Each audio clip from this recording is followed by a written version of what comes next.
Hi welcome back. আজি পুনৰ আহিছো এটা অতি গুৰুত্বপূৰ্ণ বিষয় লৈ। বৰ্তমান সময়ত প্ৰত্যাহ্বান স্বৰূপ হৈ পৰা এটা সামাজিক ব্যাধি আত্মহত্যা অৰ্থাৎ আত্মহনন বা স্বহত্যা। কিয় সংকটজনকভাৱে বৃদ্ধি হৈ গৈছে এনে ধৰণৰ হতাশা, যাৰ বাবে বাঢ়িছে আত্মহত্যাৰ প্ৰৱণতা।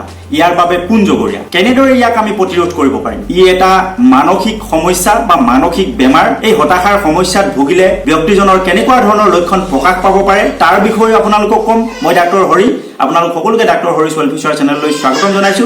লগতে এনে ধৰণৰ ভিডিঅ'সমূহ পাই থাকিবৰ কাৰণে চেনেলটো ছাবস্ক্ৰাইব কৰিবৰ কাৰণে অনুৰোধ জনাইছো। আহক আমি বিষয়টোলৈ আগবাঢ়ো। আজি কেইমাহমানৰ আগত ঢকুৱাখানা মহকুমাৰ এখন মহাবিদ্যালয়ৰ এজন ছাত্ৰই শিক্ষকে প্ৰদান কৰা লঘু দণ্ডৰ পৰিপ্ৰেক্ষিতত আত্মহননৰ পথ বাছি ল'লে। আৰু কেইদিনমানৰ আগত আপোনালোকে হয়তো বাতৰি কাকত নিউজ চেনেলত আপোনালোকে শুনিবলৈ পালে যে এগৰাকী যুৱতীয়ে নিজৰ প্ৰেমাস্পদে আত্মহত্যা কৰাৰ পৰিপ্ৰেক্ষিতত যুৱতীগৰাকীয়েও ৰেলৰ আগত পৰি নিজৰ জীৱন শেষ কৰি দিলে। ঠিক তেনেদৰে বলিউডৰ জনপ্ৰিয় অভিনেতা উদীয়মান অভিনেতা সুশান্ত সিং ৰাজপুতৰ ব্যক্তিগত সহায়কে আত্মহত্যা কৰা 4 দিনৰ পিছত অভিনেতা সুশান্ত সিং ৰাজপুতেও চিৰদিনৰ বাবে নুমুৱাই পেলালে নিজৰ জীৱনৰ জ্যোতি। এই খবৰবোৰে নিশ্চিতভাৱে সভ্য সমাজৰ প্ৰতিজন মানুহক এবাৰ হলেও ভাবিবলৈ বাধ্য কৰাইছে। কিমান হতাশাই আৱৰি ধৰিলে নিজকে শেষ কৰিব পাৰে এজন মানুহে। ক'ৰ পৰা গঢ়ি উঠে জীৱন যুদ্ধত পৰাজয় বৰণ কৰি নিজকে শেষ কৰি দিয়াৰ মানসিকতা? আচলতে তাৰ বাবে দায়ী কোন? বিশ্ব স্বাস্থ্য সংস্থাৰ এক প্ৰতিবেদন অনুসৰি বিশ্বত প্ৰতি 40 ছেকেণ্ডত এজন ব্যক্তিয়ে আত্মহননৰ পথ বাছি লয়। অৰ্থাৎ এটা বছৰত 8 লাখ মানুহে আত্মহত্যা কৰে। অতি শংকাজনকভাৱে ভাৰতবৰ্ষত প্ৰতি ঘণ্টাত এজন ছাত্ৰই আত্মহত্যা কৰে। নেশ্যনেল ক্ৰাইম ৰিপৰ্ট ব্যুৰোৰ তথ্য অনুসৰি 2016 বৰ্ষত 9478 জন, 2017 বৰ্ষত 9905 জন আৰু 2018 বৰ্ষত 10159 জন ছাত্ৰই আত্মহত্যা কৰিছে। গতিকে এই তথ্যৰ পৰাই বুজিব পাৰি প্ৰতি বছৰতে ভাৰতত আত্মহত্যাৰ সংখ্যা, ছাত্ৰৰ আত্মহত্যা সংখ্যা দিনক দিনে বৃদ্ধি হৈ গৈ আছে। লেঞ্চেট নামৰ সাময়িক পত্ৰিকাখনৰ এক গৱেষণাৰ তথ্য অনুসৰি মৃত্যুৰ কাৰণ হিচাপে ভাৰতত আত্মহত্যাৰ স্থান 9ম, অৰ্থাৎ বিভিন্ন বেমাৰৰ পিছতে 9 নম্বৰতে আত্মহত্যাক স্থান দিয়া হৈছে। কেৱল 2016 বৰ্ষত 2,30,314টা আত্মহত্যাৰ ঘটনা সংঘটিত হৈছে। আমি যদি লক্ষ্য কৰোঁ 1990 চনৰ পৰা 2016 চনৰ ভিতৰত আত্মহত্যাৰ হাৰ আশংকাজনকভাৱে 41.1% বৃদ্ধি হৈছে। 1990 চনত ভাৰতবৰ্ষত মৃত্যুৰ সংখ্যা আছিল 1.68 লাখ আৰু 2016 বৰ্ষত 2.30 লাখ। গতিকে ই নিশ্চিতভাৱে ভাৰতৰ বাবে এটা শংকাৰ বিষয়। ইতিমধ্যে বহু বিশেষজ্ঞই দাবী কৰিছে যে ভাৰতৰ বাবে আত্মহত্যা এক জনস্বাস্থ্য সংকট আৰু অনতিপলমে ইয়াৰ ওপৰত কাৰ্যকৰী ব্যৱস্থা গ্ৰহণ কৰাটো অত্যন্ত জৰুৰী। 1999 পৰা 2003 বৰ্ষৰ ভিতৰত 27,990 জন ছাত্ৰই নিজৰ জীৱন শেষ কৰি দিছে। 2004 পৰা 2008 সময়খিনিত 28,913 জনে আৰু 2013 পৰা 2018 এই সময়খিনিত অৰ্থাৎ 5 বছৰ সময়ত 26% বৃদ্ধি হৈ ইয়াৰ সংখ্যা হ'লগৈ 46,554। হাৰ্ভাৰ্ড মেডিকেল স্কুলৰ এক তথ্য অনুসৰি এজন লোকৰ আত্মহত্যাৰ ফলত পৰিয়ালৰ কমেও 6 জন লোক মানসিকভাৱে বিধ্বস্ত হ'ব পাৰে। আৰু এই পৰিয়ালৰ লোকসকলৰ মাজত হতাশা বা মানসিক অৱসাদ আৰু লগতে সংকটজনক অৱস্থাত বা যিকোনো কঠিন পৰিস্থিতিৰ সৈতে মুখামুখি হোৱাৰ সময়ত আত্মহত্যাৰ কথা মনলৈ আহে। পুৰুষৰ তুলনাত মহিলাৰ মাজত এই আত্মহত্যাৰ প্ৰৱণতা বেছি দেখিবলৈ পোৱা যায়। মহিলাসকলৰ মাজত দেখা দিয়া কিছুমান সমস্যা যেনে অৱসাদ, দুশ্চিন্তা, দৈহিক তথা শাৰীৰিক সমস্যা আদিৰ বাবে হতাশগ্ৰস্ত হৈ আত্মহত্যা কৰাৰ প্ৰৱণতা বৃদ্ধি পোৱা দেখিবলৈ পোৱা যায়। লেঞ্চেট নামৰ সাময়িক পত্ৰিকাখনৰ গৱেষণাৰ তথ্য অনুসৰি বিশ্বত আত্মহত্যা কৰা প্ৰায় 5 গৰাকী মহিলাৰ 2 গৰাকীয়ে ভাৰতীয় বুলি কোৱা হৈছে। আৰু এই মহিলাসকলৰ মাজত মানসিক সমস্যাৰ প্ৰধান কাৰণসমূহ হ'ল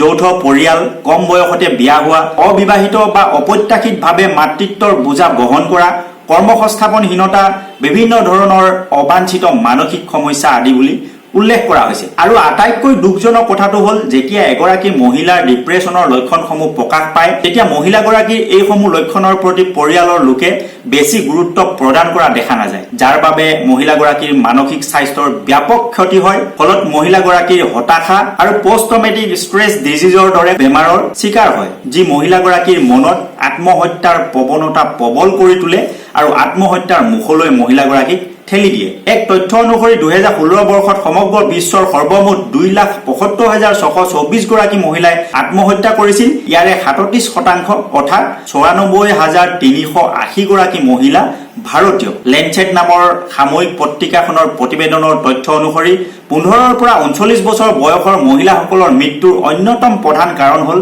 আত্মহত্যা আৰু ইয়াৰ ভিতৰত বিবাহিত মহিলা সংখ্যাই অধিক দেখা গ'ল। অন্যহাতে ভাৰতত বৰ্তমান যুৱ সমাজৰ মাজত যি হাৰত আত্মহত্যাৰ প্ৰৱণতা বৃদ্ধি হৈছে এই বিষয়টোৱে সচেতন মহলক চিন্তিত কৰি তুলিছে। ভাৰতত 50%তকৈও বেছি জনসংখ্যাৰ বয়স 25 বছৰৰ তলত।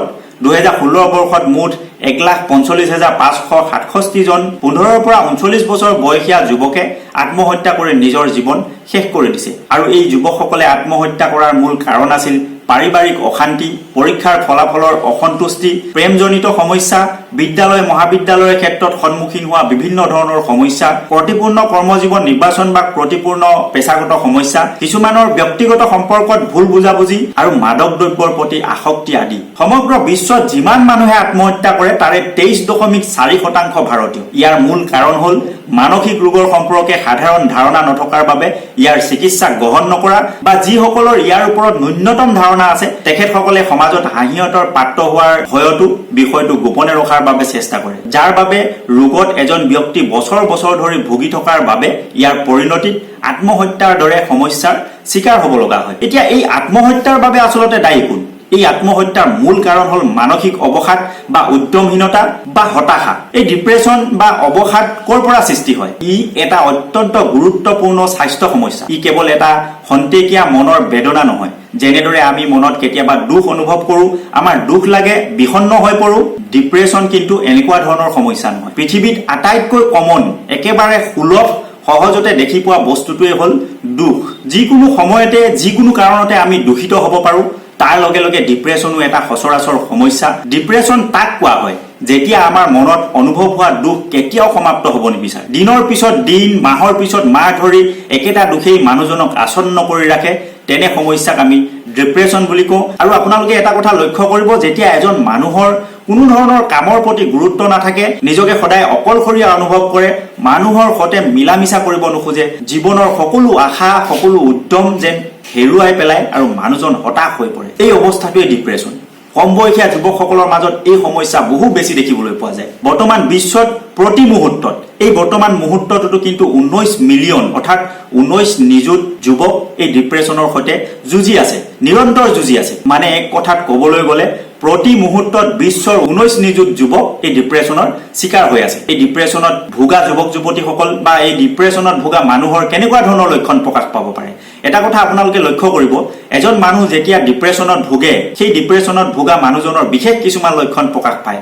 আমি প্ৰায় এই লক্ষণসমূহ ইগনৰ কৰোঁ, এই লক্ষণসমূহ আমি বুজিবলৈ চেষ্টা নকৰোঁ, মানুহজনক বুজিবলৈ চেষ্টা নকৰোঁ, আৰু এই চেষ্টা নকৰাৰ ফলতেই কিন্তু এদিন সেই মানুহজনে আত্মহত্যা কৰিবলৈ বা সেই যুৱকজনে বা যুৱতীগৰাকী আত্মহত্যা কৰিবৰ কাৰণে বাধ্য হয়। যাতে আমি এই ডিপ্ৰেছনত ভোগা যুৱক যুৱতী বা মহিলা তেওঁলোকক যাতে আমি বচাব পাৰোঁ, তাৰ কাৰণে ইয়াৰ ওপৰত এটা ধাৰণা থকাটো অত্যন্ত জৰুৰী। ডিপ্ৰেছনত ভোগা এজন ব্যক্তিৰ খাবলৈ মন নকৰা বা খুব বেছিকৈ খাদ্য খাবলৈ বিচৰা, অত্যাধিক টোপনি যোৱা বা দিন ৰাতি শুই থাকিবলৈ মন কৰা বা দিন ৰাতি যিকোনো সময়তে টোপনি নহা, অত্যন্ত ভাগৰুৱা অনুভৱ কৰা, কোনো ধৰণৰ কষ্ট নকৰাকৈ, কোনো ধৰণৰ কাম বন নকৰাকৈ অত্যন্ত ভাগৰ অনুভৱ কৰা, আশাহীন, কোনো ধৰণৰ বস্তুৰ প্ৰতি কোনো ধৰণৰ আশা নোহোৱা, উদ্যমহীন, যিকোনো কামৰ প্ৰতি অনীহা অনিচ্ছা, সৰু সুৰা কথাতে খিংখিঙীয়া হৈ পৰা, মানুহক গালি পৰা, খং কৰা, মানসিক অন্তৰ্দণ্ডত ভোগা, কেতিয়াবা দেহত, কেতিয়াবা বুকুত, দেহৰ যিকোনো অংগতে বিষ অনুভৱ কৰা, কেতিয়াবা ভৰিতেই হওক বা হাততেই হওক কেম্প অনুভৱ কৰা, যিকোনো মাংসপেশীত টানি ধৰা অনুভৱ কৰা, হজমী শক্তিৰ বিসংগতি হোৱাৰ লগতে মনলৈ বেয়া চিন্তা অহা এই ডিপ্ৰেছনৰ লক্ষণ। এইবোৰ লক্ষণ বা চিন্তা যদি কিছু মুহূৰ্তৰ বাবে মনলৈ আহে, তাক কিন্তু ডিপ্ৰেছন বুলি কোৱা নহয়। এইবিলাক চিন্তা, এনেকুৱা ধৰণৰ চিন্তা বা এনেকুৱা ধৰণৰ লক্ষণ আমাৰ জীৱনত যিকোনো মুহূৰ্ততে আমি সকলোৱে সন্মুখীন হৈছোঁ। ইয়াৰ অভিজ্ঞতা আমাৰ সকলোৰে আছে। গতিকে ই খন্তেকীয়া হ'লে কিন্তু তাক ডিপ্ৰেছন বুলি কোৱা নহয়। ই যেতিয়া দিন দিন, মাহ মাহ ধৰি, বছৰ বছৰ ধৰি এজন মানুহক ই আমনি দি থাকিব, এজন মানুহৰ পৰা যাব নিবিচাৰিব, তেতিয়াহে ইয়াক আমি ডিপ্ৰেছন বুলি ক'ম। ই এক গম্ভীৰ মানসিক বিসংগতি, অত্যন্ত গুৰুত্বপূৰ্ণ এই মানসিক ৰোগ। ই এটা মগজুৰ বেমাৰ। ইয়াৰ সুন্দৰ চিকিৎসা আছে। যদি এই সমস্যাত ভোগে তেনেহ'লে আপোনালোকে মনোৰোগ বিশেষজ্ঞৰ কাষ চাপি এই সমস্যাৰ পৰা সহজতে হাত সাৰিব পাৰে। নহলে আপোনালোকে ওচৰৰ অভিজ্ঞ হোমিওপ্যাথিক চিকিৎসকৰ পৰামৰ্শ গ্ৰহণ কৰিলেও নিশ্চিতভাৱে অতি সহজতে এই ডিপ্ৰেছনৰ সমস্যাৰ পৰা আপোনালোকে উপশম পাবৰ কাৰণে সক্ষম হ'ব। এই ডিপ্ৰেছনৰ বাবে আচলতে দায়ী কোন? বৰ্তমান ব্যস্ততাপূৰ্ণ জীৱনৰ যান্ত্ৰিক ধামখুমীয়াত মানুহে ইমানেই ব্যক্তিকেন্দ্ৰিক হৈ উঠিছে যে মানুহ সামাজিক প্ৰাণী হলেও মানুহৰ সামাজিক দায়বদ্ধতা যেন নোহোৱা হৈ গৈছে। কেৱল অজস্ৰ ধন সম্পত্তি সংগ্ৰহ কৰি ব্যক্তিগত সুখ সমৃদ্ধি আহৰণ কৰাৰ প্ৰতিযোগিতাত আজি যেন আমি বৰ্তি হৈ গৈছো। শিশুকালৰ পৰাই এটা শিশুৰ সোণোৱালী শৈশৱৰ মাদকতা ম্লান কৰি 3 বছৰমান বয়স হ'বলৈ পালে কি নাপালে পিঠিত এটা কিতাপ বহিৰ বোজা দি পঠাই দিছো নাৰ্চাৰী স্কুললৈ। শিশুটিক পখিলা খেদাৰ বয়সতে মগজুত হেঁচি ঠেলি সুমুৱাই দিয়া হৈছে ডাক্তৰ ইঞ্জিনিয়াৰ হোৱাৰ সপোন। আমি অভিভাৱকবোৰে শিশুটিক ৰাতিপুৱাৰ পৰা গধূলিলৈকে মন্ত্ৰৰ দৰে এটা বাক্য মগজুত সুমুৱাই দিছো, ভৱিষ্যতে ডাক্তৰ হ'ব লাগিব, ইঞ্জিনিয়াৰ হ'ব লাগিব, অট্টালিকা বনাব লাগিব, ৰাজপ্ৰসাদ বনাব লাগিব, অফিচাৰ হ'ব লাগিব, কোটি কোটি টকা আহৰণ কৰি বিত্তশালী হ'ব লাগিব। এনেকুৱা ধৰণৰ ধাৰণা আমি জন্মৰে পৰা জন্মৰ পিছৰ পৰাই শিশুটিক লৈ জল্পনা কল্পনা কৰিছো আৰু তাৰ সোণোৱালী ভৱিষ্যত যেন আমি ধ্বংস কৰি দিছো। কিন্তু আমি কেতিয়াবা দেশৰ এই ভৱিষ্যত শিশুসকলক কৈছোনে যে তেওঁলোক দেশৰ ভাল নাগৰিক হ'ব লাগিব, দেশৰ লক্ষ লক্ষ দুখীয়া দৰিদ্ৰ শোষিত নিষ্পেষিত মানুহৰ কাৰণে কাম কৰিব লাগিব, এখন ভাল সমাজ প্ৰতিষ্ঠা কৰিব লাগিব, ডাঙৰ মানুহ হৈ দেশৰ নিপীড়িত জনতাৰ মংগলৰ বাবে কাম কৰিব লাগিব, দেশত চলা অন্যায় অবিচাৰৰ বিৰুদ্ধে যুঁজ কৰিব লাগিব। আমি সকলোৱে যিমান পাৰো নিজৰ সন্তানক বাস্তৱ সত্যৰ পৰা দূৰত অৱস্থান কৰোৱাতে সকলো যেন উঠি পৰি লাগো। আমি আমাৰ সন্তানক সবল শক্তিশালী মানসিকভাৱে শক্তিশালী দেশৰ সুনাগৰিক বনোৱাৰ পৰিৱৰ্তে কিন্তু আমি সকলোৱে যিমান পাৰো নিজৰ সন্তানক বাস্তৱ সত্যৰ পৰা দূৰত ৰাখি আমি এই ভৱিষ্যত প্ৰজন্মক পাখি ভঙা চৰাইৰ দৰে কৰি তুলিছো। এই দেশৰ ভৱিষ্যত শিশুসকলক শৈশৱ কৈশোৰতে দুৰ্দান্ত সাহসী কৰি তোলাৰ বিপৰীতে মাতৃৰ মমতাৰ আচলৰ আবেষ্টনীত ভৰাই ৰাখি কঠিন পৰিস্থিতিত মূৰ দাঙি থিয় হ'ব নোৱাৰা মনোবলহীন ভীৰু বনাই তুলিছো, যাৰ পৰিণতিত প্ৰতি বছৰে আজি দেশৰ দেশৰ ভৱিষ্যত যুৱ প্ৰজন্মই ডিপ্ৰেছনৰ চিকাৰ হৈ আত্মহত্যাৰ দৰে এক জঘন্য কাণ্ড কৰিবৰ কাৰণে বাধ্য হৈছে। অন্যহাতে দেশত চলা যি ব্যাপক দুৰ্নীতি ভ্ৰষ্টাচাৰৰ পৰিপ্ৰেক্ষিতত দেখা দিয়া দৰিদ্ৰতাৰ ফলতো আজি হাজাৰ হাজাৰ কৃষক বনোৱা শ্ৰমিকে আত্মহত্যা কৰিবলৈ বাধ্য হৈছে। আমি যিকোনো মুহূৰ্তত প্ৰতি ক্ষণতে আমি বিভিন্ন ধৰণৰ টেলিভিছন বিভিন্ন ধৰণৰ বাতৰি কাকতত আত্মহত্যাৰ দৰে ঘটনা প্ৰতিদিনে পঢ়িবলৈ পাওঁ আৰু দিনে দিনে বৃদ্ধি হৈ গৈ আছে। অন্যহাতে বছৰ বছৰ ধৰি ঋণৰ বোজাই কুঙা কৰা দৰিদ্ৰ লোকেও আজি ডিপ্ৰেছনৰ চিকাৰ হৈ আত্মহত্যাৰ পথ বাছি ল'বলৈ সক্ষম হৈছে। এই সমস্যাৰ ওপৰত উপযুক্ত সজাগতাৰ ব্যৱস্থা কৰাটো অত্যন্ত প্ৰয়োজন হৈছে। এই বিষয়ে চৰকাৰ প্ৰশাসনৰ পৰা ধৰি সকলো ধৰণৰ সচেতন ব্যক্তিয়ে নিশ্চিতভাৱে উদ্যোগ লোৱাটো জৰুৰী হৈ পৰিছে। মানুহৰ জীৱনৰ যিকোনো সমস্যা আত্মহত্যাই শেষ সমাধান নেকি? পৃথিৱীৰ সকলো জীৱৰ ভিতৰত শ্ৰেষ্ঠ আমি মানুহ। এই কাৰণে আমাক জীৱশ্ৰেষ্ঠ বুলি কোৱা হয়। আমাৰ নিজৰ বিচাৰ আছে, আমাৰ নিজৰ চিন্তা শক্তি আছে, আমাৰ নিজৰ বিবেক আছে, সকলো সমস্যা সমাধান কৰিব পৰাকৈ আমাৰ শক্তি আছে।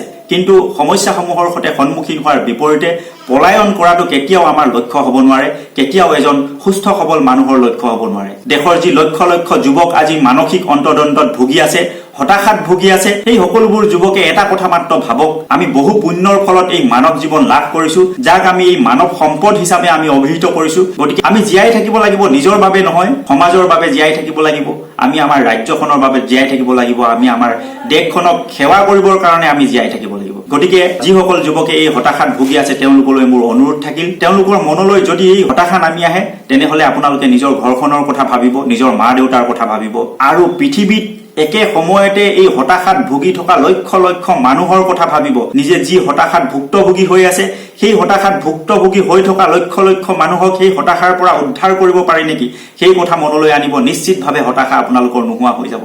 জীৱন সুন্দৰ মধুময়, জীৱনৰ সকলোবোৰ দুখৰ অন্তত অহা সুখৰ অনুভূতি অনন্য। কিন্তু মানুহৰ জীৱনত দুখ থাকিব, যদি দুখ নাথাকিলেহেঁতেন কিন্তু মানুহে সুখৰ অনুভৱো কৰিব নোৱাৰিলেহেঁতেন। জীৱন অত্যন্ত দীঘলীয়া, কিন্তু কোনো ধৰণৰ দুখেই দীৰ্ঘস্থায়ী নহয়, ই মাত্ৰ ক্ষণস্থায়ী। কেইটামান দিনৰ কাৰণে, কেইটামান মাহৰ কাৰণে, হয়তো 2, 3, 4, 5 বছৰৰ কাৰণে আপোনাৰ জীৱনত সমস্যা থাকিব পাৰে। তাৰ পিছত এই সমস্যাবিলাকৰ সন্মুখীন হওক, সাহসেৰে মুখামুখি হওক, তাৰ পিছত দেখিব এই সমস্যাবোৰ আপোনাৰ জীৱনৰ পৰা নিজে নিজে নাইকিয়া হৈ গৈছে। গতিকে যিকোনো সমস্যাৰ সন্মুখীন হ'বৰ কাৰণে নিজকে সবলভাৱে প্ৰস্তুত কৰি ৰাখক। আমি যদি সকলোৰে বাবে, এখন সুন্দৰ সমাজৰ বাবে, এখন শক্তিশালী দেশৰ বাবে জীয়াই থাকো, তেনেহলে জীৱনত যিমানেই দুখ নহওক কিয়, যিমানেই পাৰ ভঙা ধুমুহা নাহক কিয়, কেতিয়াও এই ডিপ্ৰেছন নামৰ শত্ৰুৱে আমাক পৰাভূত কৰিব নোৱাৰে। গতিকে আমি সকলোৱে হাতে হাত ধৰি এখন সুন্দৰ সমাজ, এখন শক্তিশালী ৰাষ্ট্ৰ নিৰ্মাণৰ বাবে আগবাঢ়ি যাওঁ আহক। সকলোলৈকে অনুৰোধ থাকিল, হতাশা খন্তেকীয়া, জীৱন কিন্তু বহু দীঘলীয়া। বহু আশা নিৰাশা দুখ বেদনা এই সকলোবিলাক লৈয়ে মানুহৰ জীৱন। যদি ঘাত প্ৰতিঘাত নাথাকে, যদি দুখ নাথাকে, তেনেহলে জীৱনৰ অনুভূতিও কিন্তু ম্লান বা জীৱনৰ আনন্দও ম্লান। গতিকে যিকোনো ধৰণৰ হতাশাক আমি জয় কৰি আগবাঢ়ি যাব লাগিব। আজিলৈ আহোঁ, পৰৱৰ্তী ভিডিঅ'ত পুনৰ লগ পাম। জয় আই অসম, জয় ভাৰত। ধন্যবাদ।